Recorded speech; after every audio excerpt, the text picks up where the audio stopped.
కొత్తగా సంపాదించలేకపోవచ్చు అండి, ఖర్చులు తగ్గించుకోగలం కదా. ఆదాయం రెండు రకాలుగా ఉండదు. సంపాదించేది ఒక ఆదాయం, ఖర్చులు తగ్గించుకోవడం ద్వారా మిగిలేది ఒక ఆదాయం. సంపాదన మన చేతుల్లో లేదు, ఖర్చులు తగ్గించుకోవడం మన చేతుల్లో ఉందండి.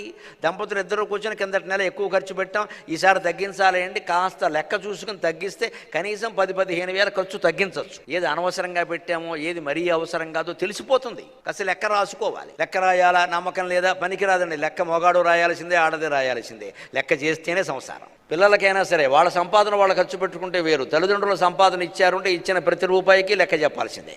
నేను ఇచ్చాను, నువ్వు టీ తాగానని చెప్పు, ఎంతైంది చెప్పు. ఇది చిన్నప్పటి నుంచి అలవాటు చేయాలి. మా పిల్లలకి ఫ్రీడమ్ ఇచ్చాం తర్వాత డమ్ ఎయిర్పోర్ట్లో బెస్టాటం చేసుకోవాలి. మరి అక్కడ ఫ్రీడమ్ కారణం ఇవ్వచ్చు. ఫ్రీడమ్ ఎప్పుడు వాడి ఉద్యోగం వాడికి వచ్చాక, వాడి పెళ్ళి అయ్యాక ఫ్రీడమ్. 10 ఏళ్ల వాడికి 16 ఏళ్ల వాడికి ఫ్రీడమ్ ఏంటంటే చెప్పు చేతుల్లో ఉండాలి ఖచ్చితంగా. ఇది నా డబ్బు, నేను కష్టపడి సంపాదించాను, నువ్వు ఖర్చు పెడుతున్నావు, నాకు లెక్క చెప్పాల్సిందే. లేకపోతే